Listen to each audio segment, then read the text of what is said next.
Hello. So this is Historian Splaining. I'm Sam Biagetti.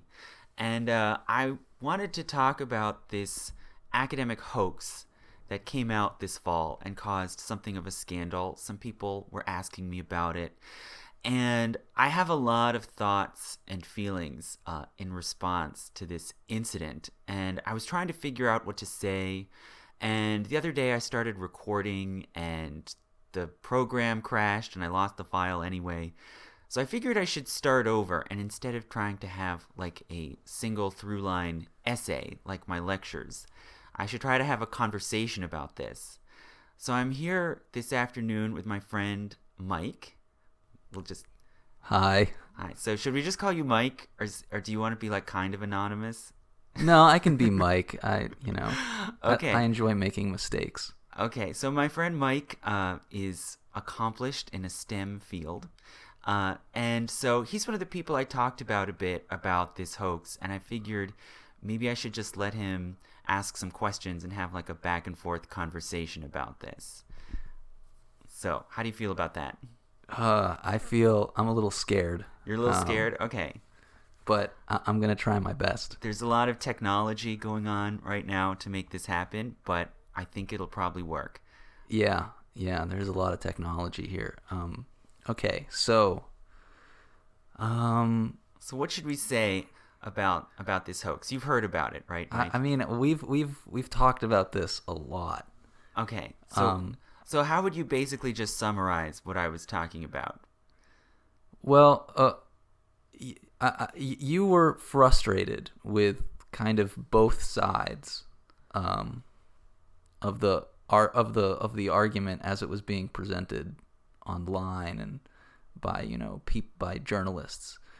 Basically, there are people who submitted papers and they were fraudulent papers and they were accepted to a conference. To journals. Oh, to journals, to a bunch right. of journals, right?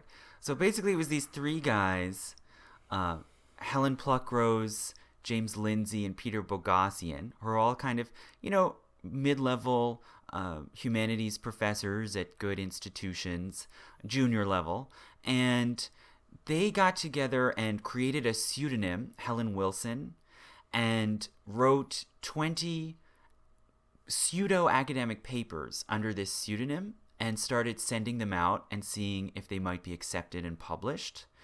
And before they were exposed, they were able to send out 20 of them, and 7 of them were accepted into sort of, reasonable, decent, well-regarded, kind of mid-level academic journals in humanities and social science, and one of them into a pretty respected journal of women's and gender studies.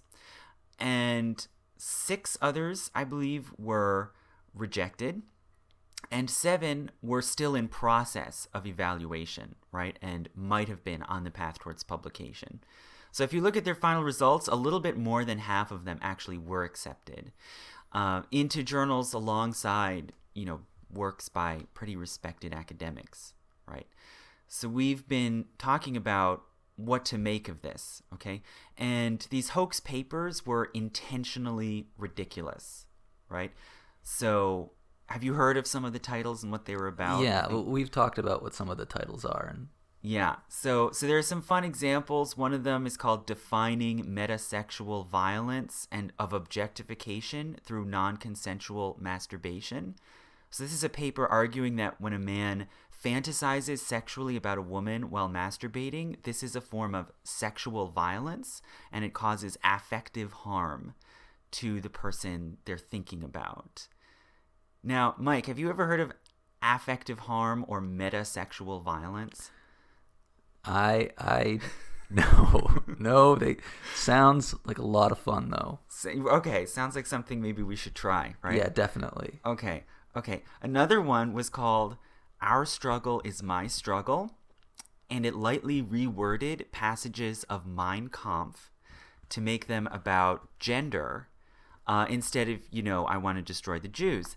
And that also was accepted into a fairly respected kind of mid-level journal. Okay, really, really exciting, right? And then another journal called Gender, Place, and Culture accepted a paper called, quote, Human Reaction to Rape Culture and Queer Performativity at Urban Dog Parks in Portland, Oregon. And the paper posed the question, do dogs suffer oppression based upon perceived gender? Do you have any opinion on that? Whether do dogs suffer oppression based on perceived gender? Oh, I don't know. Now, how about this paper has a whole section under the heading queer performativity. Do you have queer friends and relations, right? Yeah, I do. Like, I could take a guess as to what queer performativity means. I've been exposed to some gender theory and stuff like that, but I'd have to read this paper to know what they're talking about. I mean, I have a humanities degree. I like to think I have some vague idea of what queer performativity is. I like to think I sometimes engage in it, but this paper never defined what they even meant or even described what this was in relation to dogs in dog parks in Portland, Oregon. I don't know. Are the people queer? Are the dogs queer? Can't tell. But this one not only was accepted in Gender, Place, and Culture, it also got an award, a special citation as one of the 12 best papers on gender issues by this particular journal for their 25th anniversary celebration. Okay, and this is the one, maybe not surprisingly, I don't know, this is the one that caused some alarm bells because it got this award. And people started posting on it on Reddit. And, a lot of us, I'm sure, know Reddit, right, and the wonderful conversations that go on there. But people started to post, this doesn't seem like it could possibly be serious, right? And people started looking into who's this Helen Wilson and what's her deal, okay? And gradually this conversation developed, and then it was picked up in the Wall Street Journal. And a Wall Street Journal columnist kind of blew the whistle and said, this Helen Wilson person must be some kind of joke. And that turned out to be true, and that's how this hoax was exposed, right? So isn't that interesting that it wasn't academics who kind of raised the red flag and said, there's a big problem here. It was random people on the internet, right? We've seen this sort of thing before, right? Yeah, well, have we? Remind me, have we talked about something else like this? Well, things like Redditors solving cold cases. Yeah, like solving crimes or Reddit is a weird place. That's true. Where many adventures, good and bad, happen, right? Right. But I think it's very revealing that it was people outside academics who realized that something had gone terribly off the rails here with this series of articles by Helen Wilson, right? And I think that shows how academics are a cult, okay? That's sort of one of the main points I take from all this and that I want to get across, is that the academic world is a cult, right?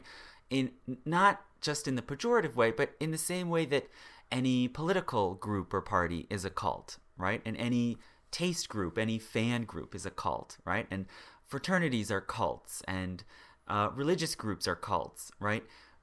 People form these groups with their own weird language and their own weird beliefs, right? And you sort of have to show your membership in the cult by not questioning it, right? By buying into it and not questioning it. Okay, I feel like you're making a lot of assertions here about cults. You're freaking me out. You're probably freaking out your audience. Like, okay, so far what we've done is we've talked about these papers.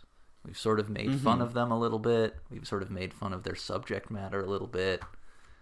Or not so much the subject matter, but like the phrasing and the words and maybe like the theories that they're proposing.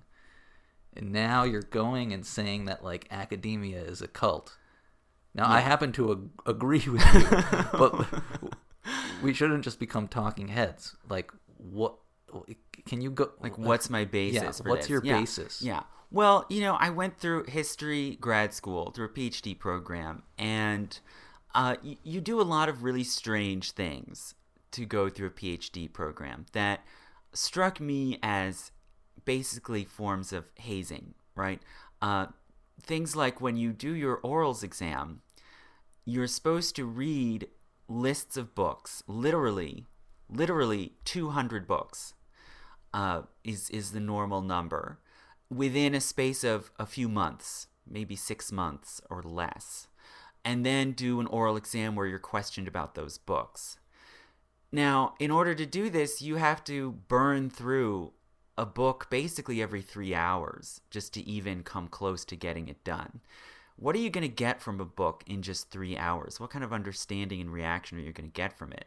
But to me, my mentality was, well, this is an insane thing that this group does to sort of, torment new members before they're allowed to enter the group. And you just have to do it and not complain about it in order for the gatekeepers to kind of let you in, right? I have no idea. If you interviewed people 10 years later, how much do they remember about those books that they kind of picked up and threw aside when studying for their orals? I don't think it could possibly be very much, right? But that's an example of the sort of rituals, the kind of rituals you have to go through. And once you've done it, nobody seems to then turn around and question it, of like, why do we do that? Everyone sort of goes along with it, right? And then I think publication is similar, right? Publication is like, you have to be a respected academic, you have to churn out publications. And the standards keep going up, right? In terms of how much, in terms of quantity, right? And naturally quality suffers. People are turning out a lot of junk. Wait, why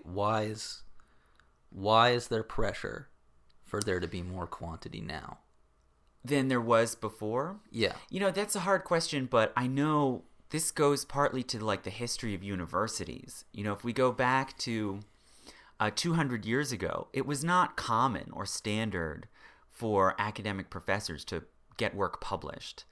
But that became more common in like the 1870s, 1880s, when people adopted this German model of academics as being like geniuses, like eccentric geniuses and researchers, right? So the research more and more came to sort of displace teaching as the point of being an academic professor, right? And so you had to publish a book, and then it became you have to publish books and articles, multiple books. You have to publish them with good presses. They have to get awards, right? And it's just sort of escalated over the years from the late 1800s to today. And now it's hard to say. I don't really know. I think we've kind of overproduced academics to a degree. There are a lot of them out there, and while the positions are shrinking, right? So people are eliminating whole departments. German, French is just disappearing completely. People aren't getting tenure, right? So the jobs are shrinking while the number of qualified people is growing. So it's just sort of a kind of natural Darwinian struggle that you have to stand out, right? And how do you do that? By publishing more, right? Okay. So I'm going to summarize a little bit. So there's a hazing process when you go to grad school. Like in some ways, being a graduate student is really similar to being in any group where there might be a hierarchy or there might be a process for becoming a member of that group. And the pressure to publish is increasing in part because there's fewer jobs and there's more people going to grad school. But what does that have to do with the papers being right? Like you could imagine that it's so competitive. I don't know, that like only the best people get their papers published, and they're publishing like 10 papers a year, and they're just like really, really on it. Like, why is the quality going down? Well, I think that the research and publication, it's a source of prestige, right? I mean, I don't know all the answers, but if you look at the university now, it's kind of a prestige mill, right? Why do people want to go to college, and why do people want to go to particular colleges? Because they get the prestige of a degree, right? And this is why people aren't just saying, hey, let's have more colleges, but they're really struggling to get into the higher status colleges. This is why people are struggling, like, they're fighting over who exactly gets into Harvard, right? And this is even being litigated right now. who gets those few little seats at Harvard, rather than saying, let's just make more colleges so that everyone who's qualified gets educated, right? So a college degree is the biggest class status marker in America today, right? And then advanced degrees just give you that much more status, right? And so people want that status, and how do they get it? Well, by saying my college or my university has these prestigious, respected professors who are major people in their field, right? That's sort of the basis of the prestige, right? And then how do those professors get that prestige? By publishing, right? So the journals, in a sense, are one of the well springs of this kind of prestige machine. You see what I'm saying? That generates the prestige to begin with, that then they can confer on scholars, that then scholars can confer on their institutions and their students, right? So it's like prestige trickle down, right? And the journals and the publishing houses are the fount, right? The wellspring that's generating so much of this prestige. Okay. And so when there's so much demand for it, naturally, someone's gonna respond and give more supply. Right? If you start another journal of history or ethnic studies or sociology or whatever, then surely you're going to get submissions, right? Probably from pretty good scholars, probably from pretty respected institutions. You're going to get people who need to be published. And so you've got free material, literally free labor, free labor trying to give you a product, right? So the journals have multiplied, right? And in return for the free labor, they give prestige. And I think that we're in a kind of mad spiral of just journal upon journal, article upon article, and nobody's kind of guarding, wait, what are we actually producing here, and is it of any quality? Okay, so let's go back to like the actual scandal that took place. I think one of the things that frustrates you with this scandal, in some ways it definitely affirms what you see going on in academia. Mm-hmm.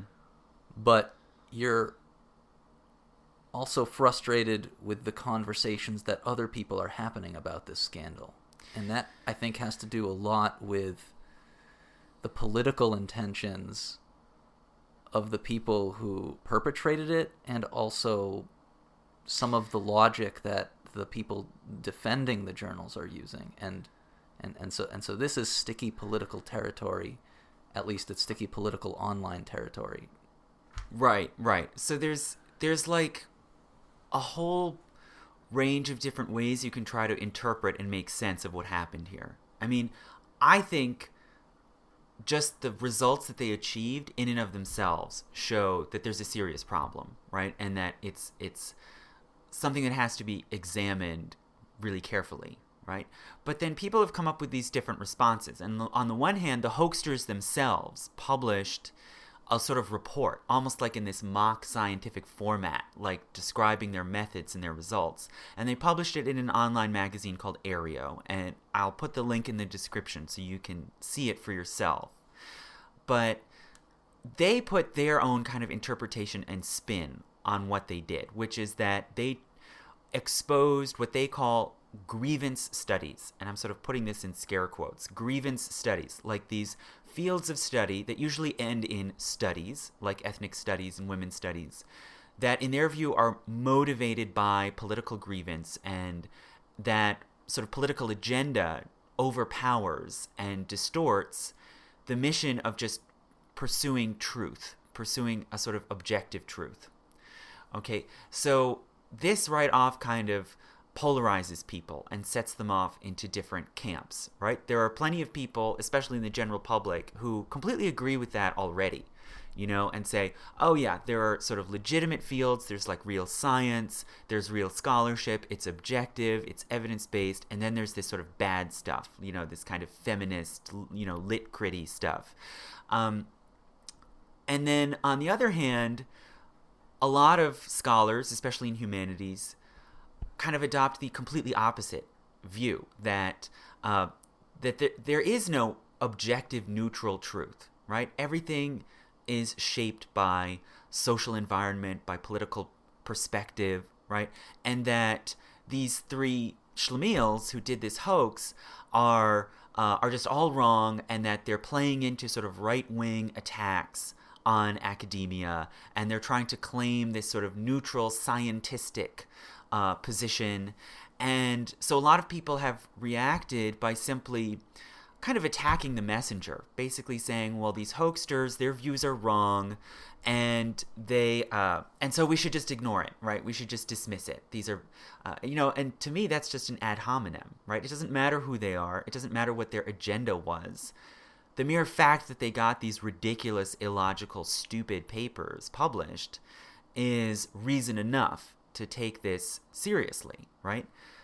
But if we kind of break it down, we can say, well, there is a legitimate response that I've seen some people make as well, which is worth thinking about, which is that these hoaxsters didn't include a control, right? They targeted the fields that they dislike, like literary studies and gender studies, but they didn't target other more traditional disciplines for comparison, right? Like history, psychology, and hard sciences, right? And to be fair, it is true, if you look at the papers they sent out, 3 of them were sociology, and they sent them to sociology journals, and all of them were rejected. And I personally don't have a personally high opinion of sociology. I think there's a lot of pseudoscience. I don't really see it as totally making sense as a field, which is normal for historians, right? It's ahistorical. But, to give credit where credit is due, these 3 papers were rejected, and that suggests that maybe there is some kind of more rigorous criterion here. At least for those specific journals. Right. And any sociologist will tell you just 3 instances is not enough. That's not enough data. We don't know. But that's what we do know from this one incident, right? And I'd say it's suggestive.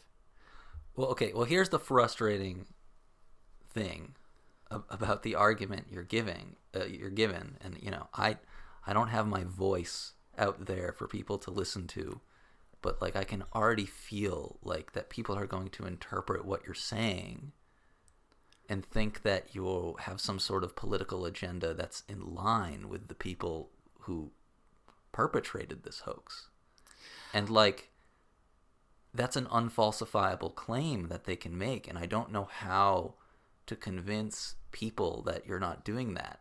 I'm feeling a little protective, I guess.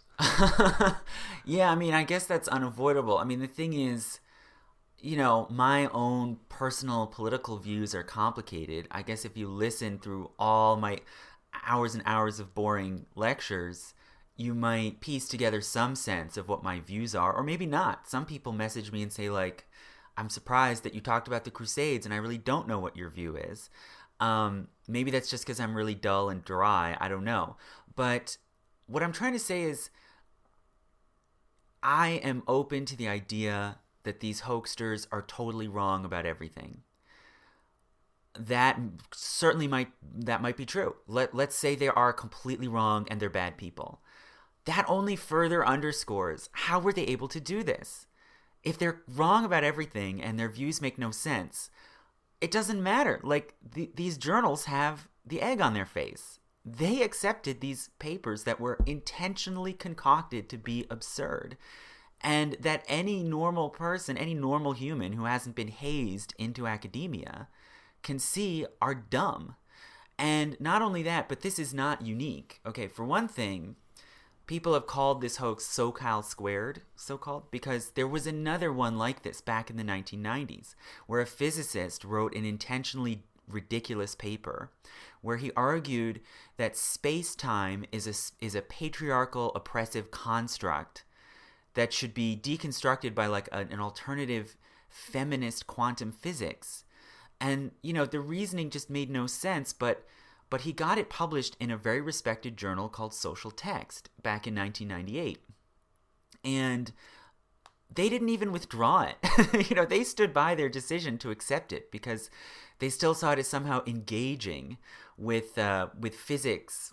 I don't know. They had some weird convoluted justification. And if you talk to scholars who got their degrees in the 1990s, I have a good friend who's also a U.S. historian, she said, I thought that was debunked. back in the 90s. I thought we exposed that sort of convoluted theory talk was empty, and that it was easy to fake, right? And I thought that had gone out of fashion, and I had to explain to her, no, it's come back. I mean, if it went out of fashion a little bit, it's had a resurgence. Wait, so you're saying in the 90s, academics were prone to using a lot of jargon in their papers, and then this scandal occurred in the 90s, and then people stopped using jargon and they started like writing in a more vernacular way, and then now it's like worse. It's very hard to quantify. I mean, I don't know for sure, but I think personally, if I were to guess, I would say when I started grad school, which was in 2008, that sort of continental theory, sort of German and French theory, your Frankfurt School, postmodernism, post-structuralism, it was around. People knew of it. People discussed Foucault. Foucault's a very good philosopher who has a lot of interesting, valuable things to say. I have a lot of respect for Foucault, and it was discussed, but the language, the sort of abstruse wording about discourse and social construction that doesn't sound like any normal human conversation, and that is really saturated with these terms that are sort of clumsily translated from French and German. It wasn't around that much. It had sort of gone into abeyance when I started grad school. But I think in the past 10 years it's had a resurgence. And now it's trickled down, and it's all over the place in all kinds of publications. And more than that, it's really, I think, trickled down to undergrads.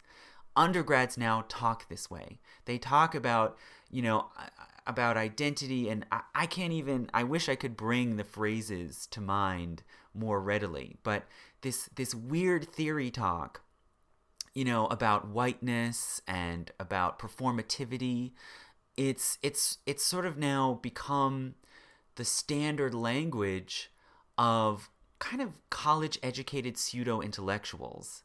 And I think it's multiplied out in this endless array of multiplying journals and publications too. Okay. But to go back to this question about a control.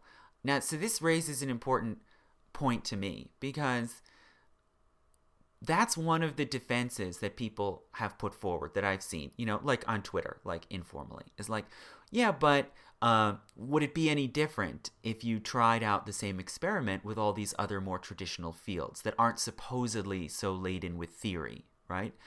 And I think that's an open question. And I would contend, I sort of went back and perused some of the article titles from the William and Mary Quarterly, which is the most respected, prestigious journal, or certainly one of the most respected, prestigious journals in early American history, right? Which is basically my field, roughly speaking, right? And I thought, well, they look like they're more comprehensible, they're more readable, they don't seem off the wall illogical, right? And maybe that's just an effect of the fact that it's very selective, right? It's a high-level journal, and it's in a pretty traditional discipline, right? But at the same time, I do think, and I've always thought since I was in grad school, that even the field of history does engage in bizarre, kind of meaningless, endless disputes about myths and concepts that I don't think really mean anything, that are just as ridiculous, but aren't as obviously ridiculous, okay? And I've talked about the Enlightenment, okay? Capitalism, culture is another one. The way people use culture now, it's like anything. Everything is culture. And they sort of throw around these concepts as if they're referring to some sort of concrete, real living thing in the world, right? As if the Enlightenment is like this creature that can cause people to do things. And when you really question it, I just try to use a basic, normal level of skepticism and say, wait a second, what do we mean by the Enlightenment? What are we talking about here? And people respond by throwing arguments at you about what the Enlightenment is and what it isn't. Are Quakers the Enlightenment, or are they not, right? Is abolitionism the Enlightenment, or is it not? And I just thought, it's not any of these things. This is a nonsense phrase. This is just a flimsy myth that we're now arguing about, just like arguing about angels on a pinhead. Okay, so you're saying it's not just these, like ethnic studies or gender studies that this is an unfair target, or it's a target of convenience to a certain group of people who have some sort of agenda. It's also history, like normal history. Well, and I suspect that the same problem in just slightly different forms is really pervasive, okay? And when I look at the report by the Hoaxsters, one of the things they say that does make a lot of sense to me and resonates to me is they say, well, we came up with weird, illogical arguments, and then we dressed it up in sort of popular buzzwords and buzz phrases that seem to be in fashion in a given field. And we cite the right authors, okay? We put in footnotes citing the major scholars in that field. And that seems to have been sufficient to get the work published. And to me, that really made a lot of sense, because I said, yeah, that's more or less what everyone is constantly telling me to do when I do history, right? I had very good advisors in grad school, but even they, and especially a lot of other people, would tell me, well, you have to say something about the Enlightenment. You have to say something about culture. You have to foreground these weird kind of squishy quasi-theoretical terms, right? And you didn't talk about Laura Liebman. You didn't talk about Margaret Jacob. You didn't talk about blah, blah, they would push me to have more and more historiography. And this is what really was the main obstacle when I tried to get things published, right? So I've only submitted 4 articles for publication. I really should work on more. It's one of these things I put off. But I've only sent out 4, and 2 of them were accepted by good journals, and that was really great, and gratifying, and 2 were rejected. And so that's a fine record. I have no complaints, right? But when I look at why they were rejected, when I was told I had to work on them more before they could be accepted, it was always, you're not citing this scholar, you're not addressing this scholar. And what scholars, editors constantly want to see is like endless catfights among historians, right? They want to see how this historian is trashing that historian, and they want you to say how your work is completely overthrowing somebody else. Okay, so one way that you signal to other people that you're like a legitimate scholar is that you've read other scholars' work and can comment on that scholarship and engage with it like in a discourse. Like, that's more valuable than actually going out and like figuring out what happened in ancient Egypt. Exactly. This is my constant complaint, is like, you care more about what I think about Jonathan Israel than you care about what I think about people in the 18th century and what they were doing and thinking. It's almost like the actual historical events and people are like an afterthought. Instead, it's all about, what did Bernard Bailyn say about Nicole Eustace? It's all this sort of tempest in a teapot. And I think that you're always sort of between a rock and a hard place, I find. Because on the one hand, if you really criticize another major scholar's work, then you're going to upset people, And this happened to me at a forum where I said, well, this is where I disagree with this other scholar on Freemasonry, and we'll just call him Steve, right? And a Harvard professor was upset and said, you can't trash Steve. Steve is such a nice person. So on the one hand, you get in trouble if you actually take on respected scholars that people know and read and like, right? But on the other hand, if you don't do that, then people say, well, what's the significance of your work? It doesn't matter. It has no historiographic freight. That's what one editor wrote to me. This article is very good, but it doesn't have enough historiographic freight. So is that just like a euphemistic way of saying, you present a good argument about something that happened in the past, bravo, but you didn't cite enough sources? Yeah, and you're not taking part in the little internal catfights. Okay, so it's like you didn't cite enough sources of other historians talking about stuff. You Right. did a perfectly good job citing Well, primary source documents about the argument you were trying to I make. did archival research. It addressed the questions that I was trying to answer. I made an argument about the topic based on that archival research. And he said it's good, it's well written, but the only objection was it doesn't have enough historiographic freight. Okay, and so on the one, so on the other hand, you're not allowed to say I'm doing work about the past. It isn't part of this other scholarly conversation going on among other historians. I don't care. It's not relevant to the questions I'm trying to answer. And so I'm just not going to get into that. That's like not allowed either, right? You have to be taking part. I mean, this is part of where I think of it as you have to show you're part of the cult. And showing you're part of the cult is saying, I think that other historians matter more, in a sense, than history does, right? I care more about these disputes and these relationships among scholars in the group than I do about the actual subject I'm trying to write about, right? And that's a message I keep getting over and over again, just in different phrasing, is you're not allowed to not care about the cult, right? You're not allowed to not care about who's getting published and who's trashing whom in William and Mary Quarterly.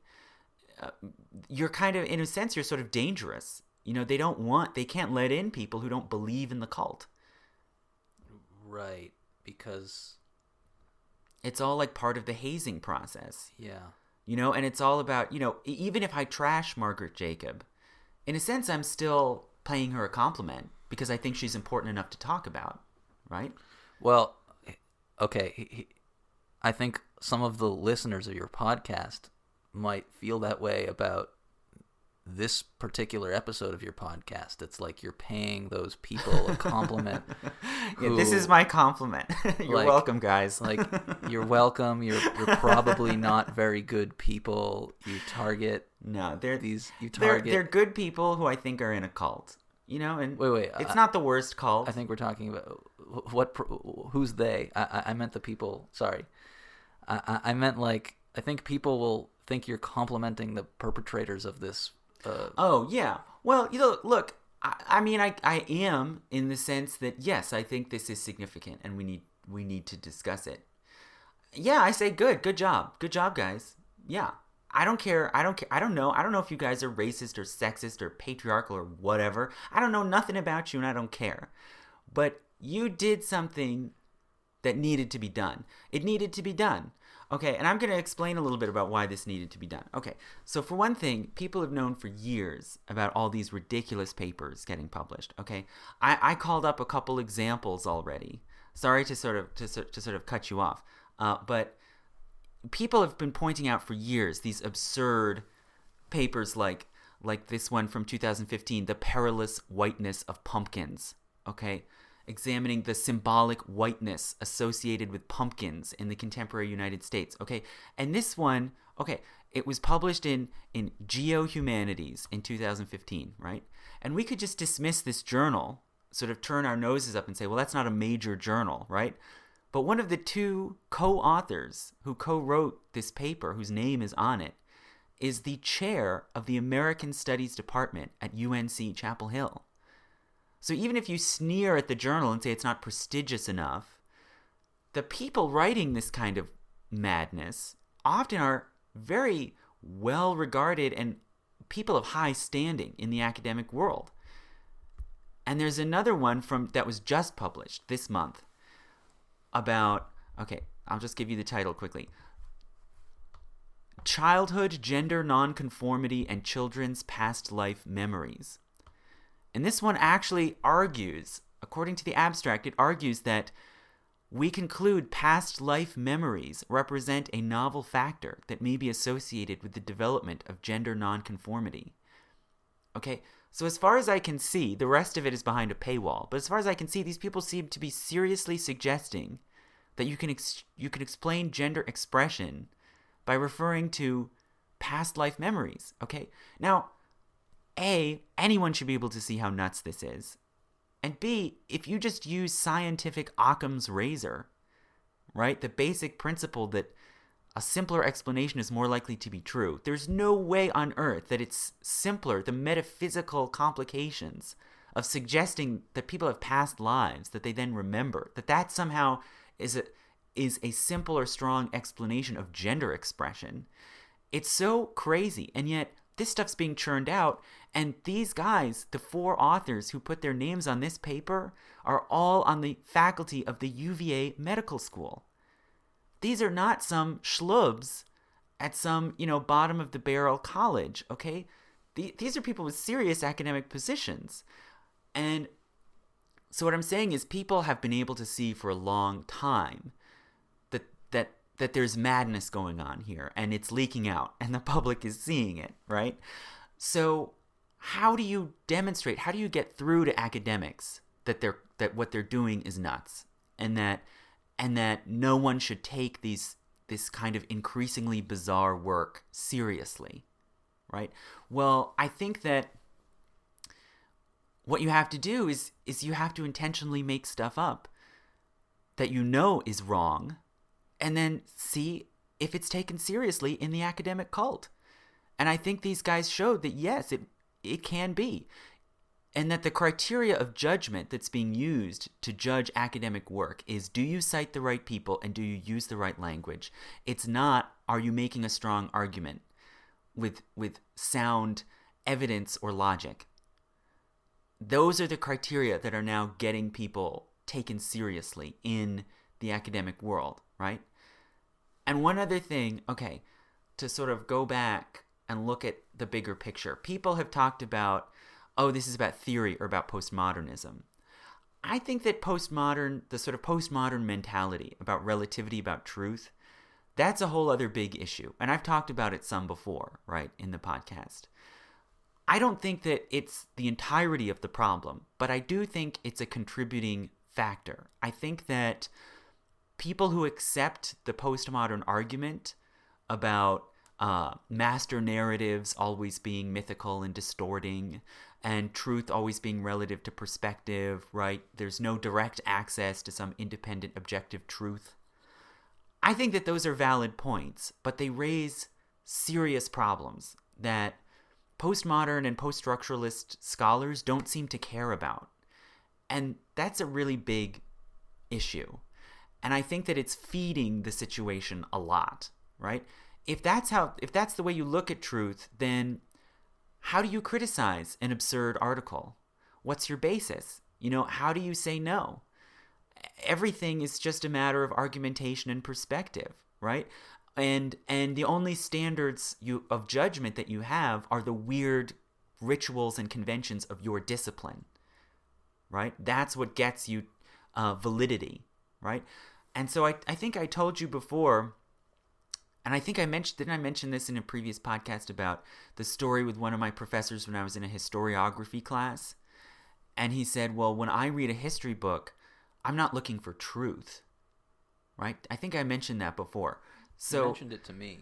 Yeah, and so, historiography is this class you have to take that nobody likes and nobody wants to teach it, where it's about how historians do history, right? And how you compare different methodologies of history, right? Right, that's like your podcast about the myths we make, where you go through the ways, the lens that people think about history. So that was like my little crash course in historiography, right? So I mentioned this moment where I was in a class with 2 professors, and one of them is a pretty respected senior scholar and kind of an interesting, eccentric guy. And he comes more or less from the postmodernist kind of point of view, right? I mean, it's impossible you can't really pin these people down. They're all complicated, right? But he kind of comes from that point of view. And he said, well, when I read a history book, I'm not looking for truth. I want to see that the author has done their homework with the sources, but I'm not looking for truth. And he said it pretty much in that exact tone of voice, of like how childish it is to think that you're getting access to truth through a history book, right? Well, my response to that was, well, but if you're not looking for truth, then why does it matter whether they've done their homework with the sources?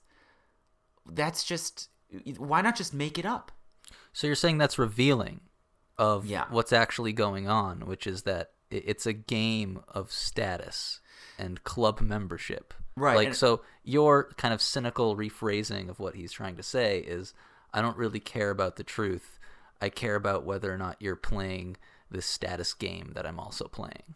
Right. I think that is the implication of it.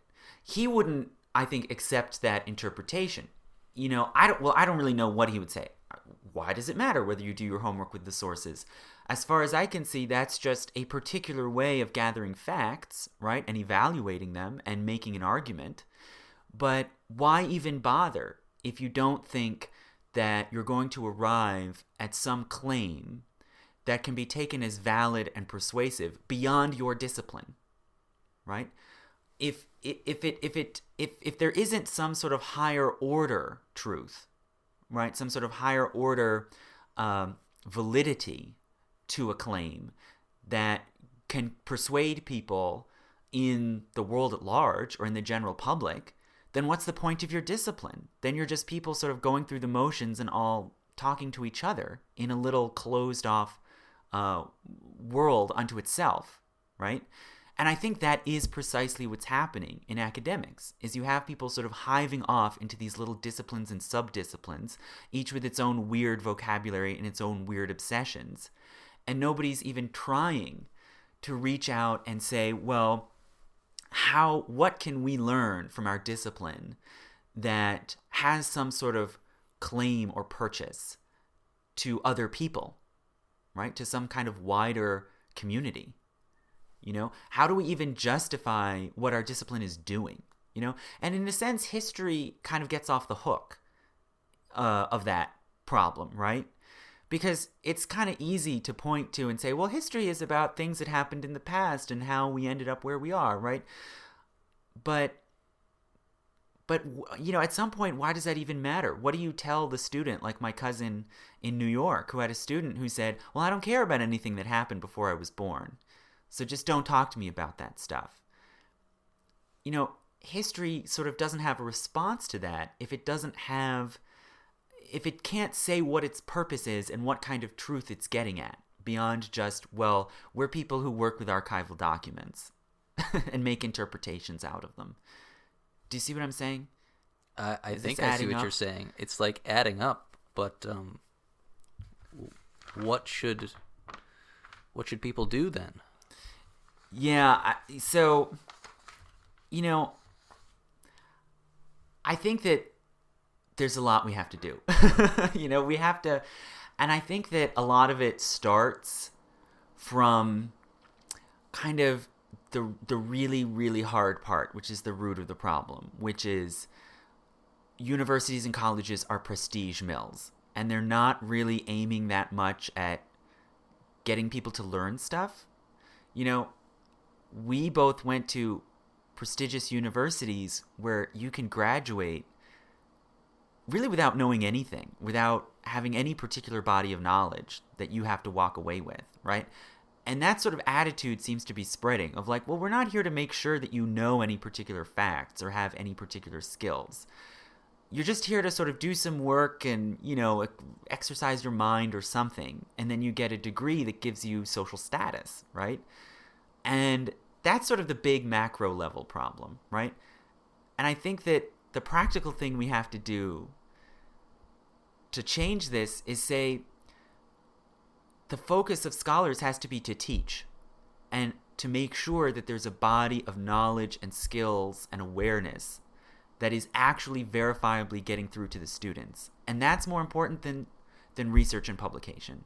Research and publication is a thing on the side that you do to show, hey, look, I'm a cool scholar and people might want to read my stuff. But it's beside the point in terms of the mission of an educational institution, which is supposed to be to educate people, right? So I think we should, for one thing, abolish or drastically reduce these publication requirements, and say, if you publish a book, that's great, we love it. But getting an academic job or tenure shouldn't hinge on that. And that should allow us to do away with most of these junk journals and say, hey, guys who are spending your time editing and peer reviewing for these journals that are publishing a lot of junk, go back to teaching. I thought that was your job. I thought that's what professors were supposed to do, was like teach stuff. So I think we should shrink down this kind of bloated publication industry. And when we do publish, I think that peer review has to change. And that's a whole other kettle of fish that I haven't really talked about. So I don't know if I should get into it too much, right?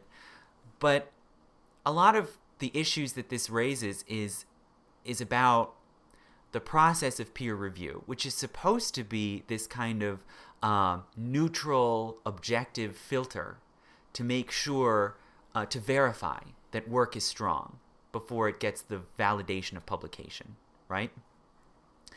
And I don't think it really works that way. It's really more about managing social relationships, right? In many instances, you have reviewers who are, quote unquote experts in the field, right? So they often won't want a new scholar coming in and getting stuff published and getting into their turf, right? Sometimes they'll insist, well, if you want this article published, you have to cite me, right? And I've been told that this kind of problem of peer review mainly functioning as a way to make sure that the peer reviewer's work gets cited. That actually happens? Oh, yeah. Well, it happens in humanities, and I've been told that it happens also in the medical field. I have friends who are doctors, right, who say the same thing of like, oh, you want your study published in, New England Journal of Medicine? The peer reviewer is going to say, well, you didn't cite my study first, right? Oh. So this sort of thing happens. So a lot of it is really about controlling turf, right? Making sure the right people's, the right people get tickled and flattered, right? And then a lot of it is also just the anonymity allows the reviewers to make all kinds of criticisms that make no sense without repercussion, right? And I've had this experience where I submitted one paper to a good journal. It was sent to a peer reviewer. I don't know who it was, but I can guess who it probably was. It was someone who works in that same field, right? And they wrote back this slew of criticisms, most of which were just factually wrong. Either they were things I hadn't said, right? They were putting words in my mouth. Or they were making assertions that I knew were factually wrong. And one of them was not about the topic of Freemasonry. It was about Judaism. So I won't get deep into the details, but basically I had a document about Freemasonry, and it talked about the resurrection, right? And I said, the author of this document is anonymous, but it was probably a Jewish colonist, right? Based on the name of the lodge and the date and so on. I said, it's probably a Jewish colonist. And then this peer reviewer said, no, that's wrong. It can't be a Jewish colonist because Jews don't believe in the resurrection. Well, that's false, okay? The final point of Maimonides' 13 points of faith is God will resurrect the dead. And this is a core accepted doctrine of traditional Judaism for at least the past 500-600 years. You won't hear it talked about a lot in a Reform synagogue, but it is a core Jewish teaching. So this guy was, this individual who I don't know, right, was making this objection on a tiny little point in my article that they were actually wrong about. What do they know about traditional Judaism? Clearly not a lot, So it's your theory that this reviewer was looking for things to criticize in your paper because you didn't cite them enough, or because their argument...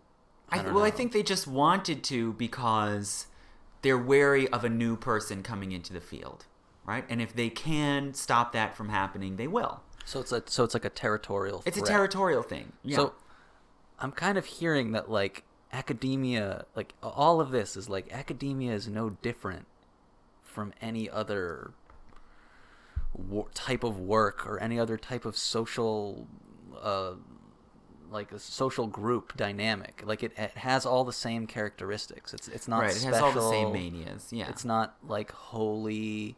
Right. Like, but what it does have is a certain amount of status, and and now, jobs that pay money. Right. Well, and now I think it has increasingly intense competition over shrinking resources, at least in the humanities fields. Right. So I think these manias are kind of intensified of like, I have to stand out. I have to take on other people. I have to fight off competitors. I have to excel because positions are disappearing. Right. And so the sort of madness increases. Right. And I think that we have to reprioritize, right? What is the point of academics? What are we trying to accomplish, right? And is it about education or is it not?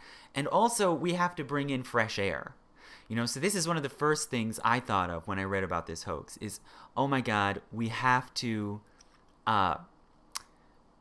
instead of sending articles to people within the field for peer review, which can just further amplify the madness of the field, right?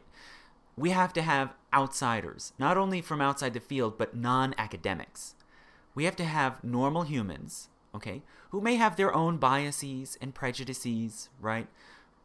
Which is true, who may not have the special knowledge of the field, right? But who are just reasonably intelligent, well-informed people to read these articles and vet them as well. If you're going to bother to go through this process of reviewing before you publish, you should talk to someone who isn't in the cult, right? You need a reality check. You need someone to be able to say, guys, it doesn't matter if pumpkins are white. Like, maybe they are in some weird symbolic way, but like, who cares? This is trivial. Or like, no, past life memories, no. That does not belong in a scientific journal. Like, this is stupid. No. We need the outsider reality check, is what I'm saying. Okay, so like citizen oversight. Yeah, and I was told that in the medical field, this is normal when you're doing an ethics review of like, should you be allowed to do this study or this experiment? You're supposed to have like outsider civilians on the committee, right? And, and it's true, like, okay, they're not going to know the field, but maybe that's a good thing. Maybe when you write an article in a field, you should write it with a kind of clarity and accessibility that people could pick up that magazine who aren't in the field and understand what you're saying. So that's one of my main, just practical and feasible recommendations is bring in outsiders into this review process. And bring it into how you evaluate scholars in all aspects, in book publishing and teaching, right? Why not have some rando come into your class that you're teaching, at least in a field like history? I think a rando off the street should be able to come into your class and hear your lecture and see your lesson and be able to learn something. And if they can't, then you're doing a bad job. Bold claims made by Sam Biagietti this hour. I guess so. And I think that this goes to this whole question of like, what are the criteria, right? The problem the hoaxsters exposed is not our standards are too low. They showed that we're using the wrong standards and the wrong criteria, and that we have to strive for some sort of criteria of judgment that people will find valid and convincing outside just your discipline. Does that kind of tie all this stuff together? I hope so. Yeah, I think so. Okay. Oh, and just a last when I was talking about cults, okay, I thought of Leah Remini, whatever her name is, talking about Scientology, right? And how she was introduced to the evil galactic overlord Xenu. That this is like, once you've gone through a certain series of levels, that's when they tell you about sort of the evil space emperor who like blasted a bunch of ghosts into a volcano, and this is why you have to like free yourself of Thetans. And she realized like, oh, they're making it deliberately crazy. They're making it deliberately absurd. in order to test you. Because if you go through all these levels and you learn the weird, crazy mythology, then you're allowed into the cult. You're like a true believer, right? So they test you and force you to wrap your mind around something that you can tell is nuts. And I think that's partly what's happening here. I think that's what happens like in all cults, okay? Scientologists, please don't stalk me, okay? But that's just how it's going to have to be. As soon as you said the S word, I'm going to get it. I'm going to get it. I'm going to get doxxed and all of the above. Yeah, okay. It's all right. It's life. But academics is a cult, right? And you have to believe crazy stuff. And I talked about orals. Oh, and just one last story from my own experience that I have to share that I think encapsulates what I'm talking about here is I worked on Freemasonry, and scholars very often have associated Freemasonry with the Enlightenment, right? And sort of one of the great authoritative books about Masonry in the 18th century is called Living the Enlightenment, right? Well, in my dissertation, as I was writing, I realized I don't know if this is the Enlightenment or not, and I don't care. You can define the Enlightenment arbitrarily however you want. You can throw it into the grab bag or not. It's just a myth that people use. It doesn't matter, right? And so I wrote that in my dissertation in a very polite form. I said, the Enlightenment is not a clearly bounded historical phenomenon. It's up to the reader. It's up to the choice of the reader whether you consider this the Enlightenment or not, right? And my dissertation supervisor, who's a very good scholar, very nice man, said, I think you should take that out. There are readers who won't like that. And I thought about it, and I said, no. It's true. I think it's true. It's what I think. I think it's justified, and I put it in a polite, diplomatic way. So I left it in. And I gave it to my committee. And, of course, one of the people on my committee, who's a very good scholar, very nice man, is a scholar of the French Enlightenment. And he picked out that passage, and he said, he objected to my understanding of the Enlightenment. He said, your view of the Enlightenment is too narrow. You need to widen the scope. And I said, I don't have any conception of the Enlightenment. I'm not committed to any view of it.